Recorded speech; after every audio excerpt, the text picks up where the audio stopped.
Every time you hand someone a piece of paper currency, you are performing a ritual.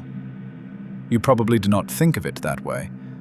But what if the system that produced that paper was designed, deliberately, knowingly, according to principles that predate capitalism, predate the nation-state, predate almost every institution we think of as modern?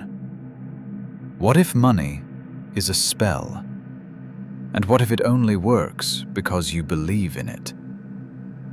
Welcome back to Beyond the Rabbit Hole. Tracy R. Twyman was one of the most original researchers working at the intersection of esoteric history and economic theory before her death in 2019. She approached the history of money not as economics, but as occult practice. Her two most important works are Solomon's Treasure, published in 2005, and Money Grows on the Tree of Knowledge, published in 2011. Together, they form the most coherent esoteric theory of fiat currency ever assembled. She called it Alchenomics. Fiat currency has no intrinsic value.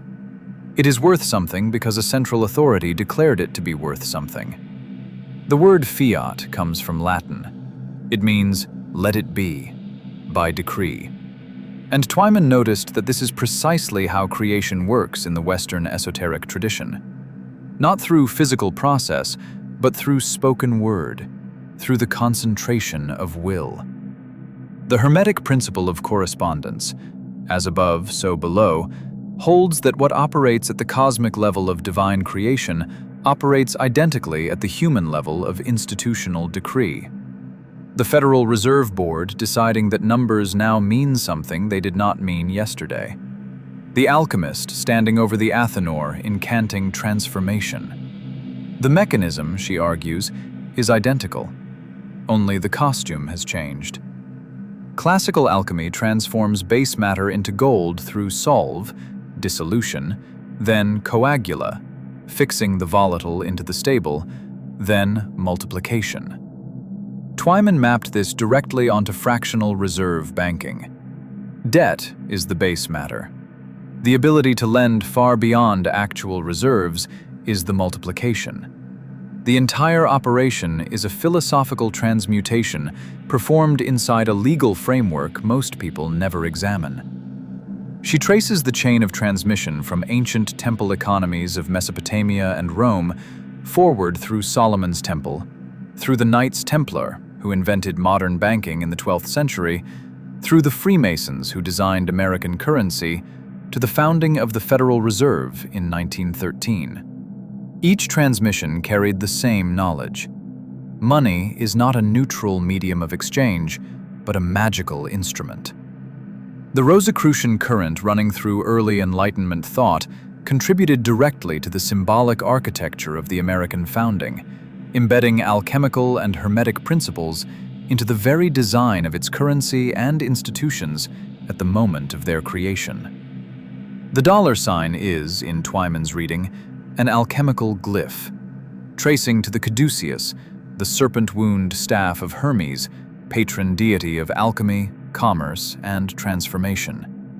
Every transaction conducted with it is an act of Hermetic commerce, whether the participants know it or not. The Great Seal of the United States, with its unfinished pyramid and the all-seeing eye above it, encodes the same tradition. An explicit Masonic reference to the unfinished Temple of Solomon and the divine intelligence that presides over its eventual completion. Then there is the Saturnian layer. Saturn, in alchemical allegory, is the Devourer, the black sun that consumes its progeny to eventually produce gold. In Hermetic cosmology, Saturn governs the outermost sphere, the boundary between the material world and what lies beyond it, making him simultaneously the lord of limitation and the guardian of transcendence. Your life energy, your hours, your years, are the base matter being fed into the system. The 40-hour workweek, the structure of debt that ensures future generations inherit the obligations of the present. These are the ritual apparatus by which the transmutation is sustained. Twyman does not frame this as simply evil.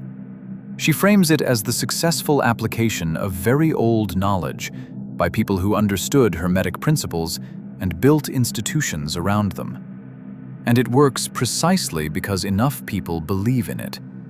In this reading, public faith in currency is not a psychological phenomenon, but a genuinely magical one. Collective belief functioning as the binding agent that holds the entire alchemical structure together, the way the philosopher's stone was said to fix and stabilize otherwise volatile matter.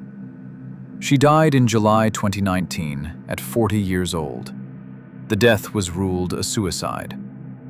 What she left behind is a framework for reading the financial system as an esoteric system. Not one that accidentally resembles alchemy, but one deliberately constructed by people who called it by that name. Every time you spend $1, you are confirming your belief in it. The only question is, whose ritual are you performing? Beyond the rabbit hole, where time is always money, and someone is always collecting.